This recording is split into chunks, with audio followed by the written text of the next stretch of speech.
Hello guys, welcome to our channel. నేను మీ anchor Teja. అయితే Uppal little flower high స్కూల్లో ఒక దారుణమైన సంఘటన చోటు చేసుకుంది. ఒక 2వ తరగతి చదువుతున్న ఒక అమ్మాయి పైన ముగ్గురు అబ్బాయిలు, 9వ తరగతి చదువుతున్న ముగ్గురు అబ్బాయిలు తనపైన లైంగికంగా దాడి చేశారంటూ కూడా కొన్ని వార్తలు వెలుగులోకి రావడం జరిగినాయి. అవన్నీ కూడా వాస్తవమే. అలాగే దానికి సంబంధించి అందులో ఒక అబ్బాయికి ఇప్పటికే ఆ స్కూల్ యాజమాన్యం టీసీ ఇచ్చి పంపించేశారంటూ కూడా చెప్పారు. మరి మిగతా ఇద్దరు అబ్బాయిల పరిస్థితి ఏంటని చెప్పేసి అక్కడ మిగతా పేరెంట్స్ అందరూ కూడా వచ్చి స్కూల్ దగ్గర ఆందోళన చేయడం కూడా మనం అందరం చూస్తాం. నిన్నటి వరకు కూడా అక్కడ కొన్ని ఎస్ఎఫ్ఐ టీమ్స్ కానీ కొన్ని మహిళా సంఘాలు కానీ చాలా వరకు అక్కడికి వచ్చి వాళ్ళ కోసం ఫైట్ చేశారు. అండ్ మనం చూసుకుంటే ఇక్కడ పూర్తిగా స్కూల్ యొక్క టీచర్స్ యొక్క నిర్లక్ష్యం ఖచ్చితంగా కనిపిస్తుంది. ఎందుకంటే ఒక 2వ తరగతి చదువుతున్న అమ్మాయి దగ్గరికి 9వ తరగతి చదువుతున్న అబ్బాయిలకి అసలు పనేముంది? సరే, వీళ్ళు వెళ్తున్నప్పుడు టీచర్స్ అయినా చూడాలి కదా. అంటే అక్కడ భద్రత కూడా లేదు, అంటే ఎవరు కూడా పట్టించుకోవట్లేదు. తన పైన లైంగికంగానే దాడి చేయగలిగారంటే ఇంకా నార్మల్గా అంటే వేరే అమ్మాయిని కొట్టడం కానీ లేకపోతే బట్టలు చించడం కానీ లాగడం కానీ ఇట్లాంటివన్నీ కూడా ఇంకా సహజంగా చేస్తారు కదా. సో కాబట్టి అక్కడ స్టూడెంట్స్ ఎవరికి కూడా భయం లేదని అనిపిస్తుంది. అండ్ టీచర్స్ కూడా వాళ్ళకి భయం చెప్పట్లేదని కూడా తెలుస్తుంది. మొత్తం టీచర్స్ యొక్క నిర్లక్ష్యం అయితే ఖచ్చితంగా కనిపిస్తుంది. అలాగే ఆ స్కూల్ యాజమాన్యం నిర్లక్ష్యం కూడా ఖచ్చితంగా కనిపిస్తుంది. ఖచ్చితంగా వీళ్ళ పద్ధతి మార్చుకుని మిగతా ఎవరైతే స్టూడెంట్స్ ఉన్నారో వాళ్ళందరినీ సరిగ్గా చూసుకునేలాగా వీళ్ళ పాఠాలు బోధించాలి అని చెప్పేసి నేను కోరుకుంటున్నా. లేదంటే ఖచ్చితంగా స్కూల్స్ సీజ్ చేయాలని చెప్పేసి నేను కోరుతున్నా. అండ్ చూసుకుంటే చాలామంది వచ్చి పేరెంట్స్ అక్కడ ఫైట్ చేస్తున్నారు. మీరు సరిగ్గా క్రమశిక్షణ చెప్పట్లేదు, సరిగ్గా క్లాసులు చెప్పట్లేదు, లేకపోతే మీరు మా పిల్లల్ని కొడుతున్నారు. ఒకవేళ వాళ్ళపైన ఏదన్నా కొడుతుంటే మళ్ళీ టీచర్స్ దగ్గరకు వచ్చి పేరెంట్స్ అడుగుతారు. అలాగే ఇలాంటి సంఘటనే ఆంధ్రప్రదేశ్లో కూడా ఒక ప్లేస్లో చోటు చేసుకుని నంద్యాలలో ఆ ముచ్చిమరిలో ఒక 3వ తరగతి చదువుతున్న ఒక బాలిక పైన ఇలాగే ఇద్దరు అబ్బాయిలు దాడి చేసి లైంగికంగా దాడి చేసి దాని తర్వాత అమ్మాయిని చంపేసి ఒక కాలువలో పడేశారు వాళ్ళ పేరెంట్స్ సహకారంతో అని కూడా మనం విన్నాం. ఇప్పటికీ కూడా అమ్మాయి బాడీ ఆచూకీ తెలియలేదు. దానిపైన ఇంకా అక్కడ చాలా చర్యలు కూడా తీసుకుంటున్నారు. సో ఎందుకు స్కూల్లో ఇలాంటి సంఘటనలు ఎక్కువగా అయిపోతున్నాయి? పైగా పిల్లలే ఇలాంటి సంఘటనలకి ఎక్కువగా పాల్పడుతున్నారు. అండ్ రీసెంట్ డేస్లో చూసుకుంటే టీచర్స్ కూడా స్టూడెంట్స్ ఎవరైతే ఉంటారో అమ్మాయిలు వాళ్ళ దగ్గర సరిగ్గా ప్రవర్తించట్లేదని చెప్పేసి కొంతమంది వెళ్ళి టీచర్స్కి ఆ సార్స్కి దేహశుద్ధి చేయడం మనందరం కూడా చూస్తున్నాం. అలాగే పేరెంట్స్ ఇప్పుడు ఇందాకటి వరకు కూడా నేను టీచర్స్ యొక్క నిర్లక్ష్యం గురించి చెప్పాను. సో పేరెంట్స్ యొక్క నిర్లక్ష్యం కూడా కనిపిస్తుంది. ఎందుకంటే మీరు ఒక స్కూల్లో జాయిన్ చేసేటప్పుడు ఆ స్కూల్ ఎలా ఉంటుంది అంటే అక్కడ బాగా ఇంగ్లీష్ నేర్పిస్తారా, హై క్లాస్ డ్రెస్సులు వేస్తారా, ఆ బస్సు సౌకర్యంగా ఉంటుందా, అన్నీ కూడా చూస్తారు. వాటన్నిటితో పాటు క్రమశిక్షణ అక్కడ ఉంటుందా లేదా, పిల్లలకి వాళ్ళు భయం చెప్తారా లేదో మీకు తెలుసో తెలీదో. అంటే మా పాత రోజుల్లో మాత్రం ఖచ్చితంగా ఆ స్టూడెంట్స్కి ఎవరైతే వాళ్ళకి టీచర్స్ ఉన్నారో గురువులు వాళ్ళు ఖచ్చితంగా భయం చెప్తారు. పేరెంట్స్ కన్నా గురువులు అంటేనే భయం ఉంటుంది. ఇప్పటికీ నా గురువులు అంటే నాకు భయం ఉంటుంది. కానీ ఇప్పుడు అలా లేదు. టీచర్స్ పిల్లలకి భయం చెప్తుంటే లేదంటే వాళ్ళు అల్లరి చేస్తుంటే ఒక దెబ్బేస్తుంటే చాలామంది పేరెంట్స్ కూడా వచ్చి ఆ స్కూల్స్ దగ్గర కానీ ఆ టీచర్స్ ఇంటిపైన కానీ దాడి చేయడానికి ప్రయత్నిస్తున్నారు. నేను అబద్ధం చెప్పట్లేదు. ఒకసారి మీరు వీడియోలు చూస్తే మీకే అర్థమవుతుంది. అండ్ పిల్లల విషయానికి వస్తే పిల్లలు ఎందుకు ఇలా ఎక్కువ చేస్తున్నారనే విషయానికి వస్తే చాలామంది పిల్లలు ఫోన్ ఎక్కువ యూజ్ చేస్తున్నారు. సో ఫోన్ ఎలా యూజ్ చేస్తున్నారంటే పేరెంట్స్ చాలామంది కూడా ఎలా అంటే వాళ్ళ బిజీ టైంలో ఉండి వాళ్ళ బిజీ వర్క్స్లో ఉండి ఆ టైంలో పిల్లలతో ఉండలేక సో వాళ్ళ నుంచి పిల్లల్ని డైవర్ట్ చేయడానికి ఫోన్ వాళ్ళకి ఇచ్చేస్తున్నారు. సో ఫోన్ ఉంటే వాళ్ళు దాంతో ఉంటారులే, ఫోన్తో పాటు తింటారు, ఫోన్తో పాటు పడుకుంటారు, ఫోనే ఇంకా అన్నీ.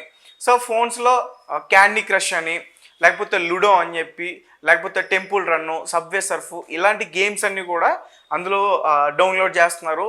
సో పిల్లలందరూ కూడా సరదాగా ఇంకా పేరెంట్స్తో సరదాగా మాట్లాడుకోవడానికి ఆడుకోవడానికి ఇంకా టైం ఉండట్లేదు కదా. ఆ టైం అంతా కూడా ఆ ఫోన్ మీద దృష్టి ఉంటుంది. ఆ ఫోన్లో గేమ్స్ ఆడుకుంటున్నారు. ఆ గేమ్స్ ఆడుతున్నారు, కరెక్ట్, ఆడడం తప్పనట్లేదు. సరదాగా టైంపాస్కి ఎవరైనా ఒక 15 మినిట్స్ 20 మినిట్స్ రిలాక్స్ కోసం ఆడుకుంటే తప్పలేదు. పెద్దలు కూడా ఆడతారు గేమ్స్. అయితే అదే పనిగా ఆడటం తప్పు. అదే పనిగా ఆడుతున్నప్పుడు ఆ గేమ్స్ ఆడేటప్పుడు కొన్ని యాడ్స్ వస్తాయి. పెద్దవాళ్ళు మీ అందరూ కూడా బాగా తెలుసు ఆ యాడ్స్ వల్ల ఎంత నష్టం ఉంటుందో. సో మీరు కూడా వాటి బారిన పడి మీరు కూడా ఇబ్బంది పడుతున్నారు. మరి మీరే అంత ఇబ్బంది పడుతున్నప్పుడు చిన్నపిల్లలు ఇంకెంత ఇబ్బంది పడాలి? వాళ్ళ దృష్టి ఖచ్చితంగా మరలుతుంది కదా. సో కొన్ని యాడ్స్ వస్తాయి, ఆ గేమ్స్ ఆడినప్పుడు కొన్ని యాడ్స్ వస్తాయి. ఆ యాడ్స్ వచ్చినప్పుడు అవి ఎలాంటి యాడ్స్ అంటే పోర్న్ సైట్స్కి సంబంధించిన యాడ్స్ అన్నమాట. సో అంటే కొంతమంది అశ్లీలంగా ఉన్న ఫోటోలు కనిపిస్తాయి. సో క్లిక్ చేస్తారు, బై మిస్టేక్ మనం బ్యాక్ రావడానికి క్లిక్ చేసినా అది ఓపెన్ అయిపోద్ది, ఈజీగా ఓపెన్ అయిపోద్ది. సో అది క్లిక్ చేయగానే ఆ పాన్ సైట్ ఓకే వెళ్ళి ఓపెన్ అయిపోతుంది. సో పాన్ సైట్కి వెళ్ళగానే ఏం కనిపిస్తాయి? సో మొత్తం అవే చిత్రాలు కనిపిస్తాయి. సో వెంటనే వాళ్ళ దృష్టి మరలుతుంది. అసలు ఏంటిది అని చెప్పేసి ఆ మిగతాదంతా కూడా చెక్ చేయడానికి వాళ్ళు ట్రై చేస్తారు. ఈజీగా చెక్ చేసినప్పుడు అవన్నీ కూడా వీడియోలు వస్తాయి. పాపం వాళ్ళకి తెలీదు అవి చూడొచ్చా చూడకూడదు అని తెలీదు. ఆ వయసులో వాళ్ళు చూస్తారు. సో చూసిన తర్వాత వాటి బారిన పడతారు. తర్వాత వాళ్ళు ఏం చేస్తారంటే, ఇప్పుడు ఫోన్ టెక్నాలజీ ఎక్కువైపోయింది కదా. సో సాధారణంగా ఇప్పుడు ఏంటంటే చాలామంది యూట్యూబ్లో వంటలు ఎలా చేయాలని చెప్పేసి యూట్యూబ్లో చూసి నేర్చుకుంటున్నారు. అలాగే యూట్యూబ్లో కొంతమంది క్లాసులు కూడా చెప్తున్నారు, క్లాసులు కూడా వింటున్నారు. అదే యూట్యూబ్స్లో చాలా వరకు కూడా ఇలాంటి వాటి గురించి కూడా చెప్తున్నారు, విశ్లేషణ దొరుకుతుంది. సో అంటే క్రోమ్కి వెళ్ళిపోయి వీడియోలు ఎలా చూడాలో నేర్చుకుంటున్నారు. సో ఇదంతా ఎవరు తప్పు? మీరే చెప్పండి. ఇదంతా ఖచ్చితంగా పేరెంట్స్ తప్పే. సో పేరెంట్స్ ఇలా ఫోన్ ఇవ్వడం వల్లే వాళ్ళ స్కూల్లో ఆ విధంగా ప్రవర్తిస్తున్నారు.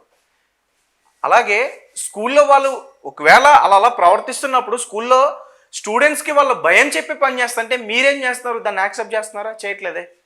సాధారణంగా టీచర్స్ అందరికీ కూడా చాలా ఫ్రస్ట్రేషన్తో ఉంటారు. ఎందుకంటే మార్నింగ్ నుంచి ఈవినింగ్ వరకు కూడా వాళ్ళు క్లాసులు చెప్తారు. సో అల్లరి చేస్తున్నప్పుడు సాధారణంగా ఒక దెబ్బ వేస్తారు. దెబ్బ వేయడం తప్పు కాదు కదా. ఇంట్లో మీ పిల్లోడు అల్లరి చేస్తే మీరు కొట్టరా? అలాగే వాళ్ళు కూడా కొడుతున్నారు. అసలు మనం స్కూల్స్కి పిల్లల్ని ఎందుకు పంపిస్తున్నాం? సరిగ్గా చదువుకోవాలనే కదా, క్రమశిక్షణగా ఉండాలనే కదా. మరి ఆ రెండు చెప్తున్నప్పుడు ఒక గురువు ఖచ్చితంగా దెబ్బ వేస్తాడు కదా. చిన్నప్పుడు మీ గురువులు మిమ్మల్ని కొట్టలేదా? వీళ్ళు అలాగే కొడుతున్నారు కదా. సో అంటే ఈ ఫోన్ బారిన పడిన విషయాలన్నీ కూడా వదిలేసి ఇలా టీచర్ ఒక దెబ్బ వేయగానే మా పిల్లల్ని కొట్టాడని చెప్పేసి ప్రతి ఒక్క పేరెంట్స్కి కూడా అప్పుడు విపరీతమైన కోపం వచ్చేసి వెళ్ళిపోయి స్కూల్స్ పైన దాడి చేసేస్తున్నారు. నేను సరిగ్గా చెప్తున్నాను, మీరు క్లారిటీగా వినండి. ఇక్కడ నేను ఆ స్కూల్ యాజమాన్యాన్ని కానీ లేకపోతే స్కూల్లో టీచర్స్ని కానీ నేను సమర్థించట్లేదు. వాళ్ళది ఎంత తప్పు ఉందో మన పేరెంట్స్ది కూడా అంతే తప్పు ఉంది. స్కూల్కి వెళ్తున్నారు, స్కూల్ నుంచి వచ్చేస్తున్నారు కదా, హోంవర్క్ చేసుకుంటున్నారు, దాని తర్వాత ఫోన్ తీసుకుని తింటున్నారు, పడుకుంటున్నారు కదా అనుకుంటే తప్పు. అసలు వాళ్ళు ఏం చేస్తున్నారు, స్కూల్లో మార్నింగ్ నుంచి ఏం జరిగింది, అవన్నీ కూడా తెలుసుకునే ప్రయత్నం చేయాలి. మంచి ఉన్నవ్వండి, చెడ్డ ఉన్నవ్వండి. సో ఖచ్చితంగా పేరెంట్స్తో పిల్లల బాండింగ్ బాగుండాలి. అలా బాగున్నప్పుడే వాళ్ళ మంచి చెడ్డ విషయాలన్నీ కూడా తెలుస్తాయి. సో నేను ఇప్పుడు ఏదైతే చెప్పానో ఈ గేమ్స్ వాటి గురించి కూడా మీరు జాగ్రత్తగా పడితే మంచిది. సో ఇలాంటివన్నీ కూడా దానివల్ల ఎక్కువ అవుతున్నాయి. అండ్ రీసెంట్ డేస్లో కూడా ఒక కన్న తండ్రి సొంత కూతుర్ని ఇదే విధంగా హతమార్చాడు. పాన్ వీడియోస్ చూసి దానికి అలవాటు అయిపోయి దాన్ని ఇంకా ఎవరినొకరిని ఏదో ఒకటి చేయాలని చెప్పేసి సొంత కూతుర్ని ఒక అడవిలోకి తీసుకెళ్ళి పాడు చేయడానికి ప్రయత్నించాడు. ఆమె తప్పించుకునే ప్రయత్నంలో ఆమెని ఒక రాడ్తో కొట్టేసి చంపేశాడు. ఇది మియాపూర్లోనే జరిగింది. అలాగే చిన్నపిల్లలు కూడా వీడియోలు చూస్తున్నప్పుడు వాళ్ళకు కూడా ఇదే మైండ్ సెట్ కలుగుతుంది. దాని నుంచి ఖచ్చితంగా మనం వాళ్ళని తప్పించాలంటే ఫోన్ని ఎంత తక్కువగా ఇస్తే అంత మంచిది. అలాగే మా ఫ్యామిలీలో కూడా ఇలాగే అన్నం తినట్లేదని చెప్పేసి, సో మీ ఫ్యామిలీలో కూడా ఖచ్చితంగా జరుగుతుంది. అన్నం తినట్లేదని చెప్పేసి ఫోన్లో బొమ్మలు పెట్టేసి అన్నం తినిపించేస్తున్నారు. ఫోన్ లాక్కుంటే తిన్నంటాడు, ఫోన్ చూపిస్తే తింటానంటాడు. సో ఈ విధంగా చిన్నప్పటి నుంచి అలవాటు చేస్తున్నారు. సో ఇది కరెక్ట్ కాదు. ఇలా పెంచడం అనేది కరెక్ట్ కాదని నాకు అనిపిస్తుంది. సో ఇలా పెరిగితే ఖచ్చితంగా రేపన్న రోజు మనం వాళ్ళ ఖచ్చితంగా తలదించుకునే రోజు వస్తుంది. కాబట్టి అందరూ పేరెంట్స్ కూడా జాగ్రత్తగా ఉండండి. మ్యాక్సిమం మీరు పిల్లలతో ఉండడానికి ట్రై చేయండి. ఒక హాఫ్ అన్ అవర్ 1 అవర్ ఉండడానికి ట్రై చేయండి. మీరు బిజీ అయిపోయిన తర్వాత వాళ్ళని పట్టించుకోకుండా వాళ్ళు ఇలాంటి తప్పులు చేసిన తర్వాత ఆ తప్పుల గురించి వెళ్ళి ఆ స్కూల్లో ఉన్న టీచర్స్ పైన, ఆ స్కూల్ యాజమాన్యం పైన దాడి చేయడం ఎంత తప్పో, మీరు ఇంట్లో ఉండి వాళ్ళని పట్టించుకోవడం కూడా అంతే.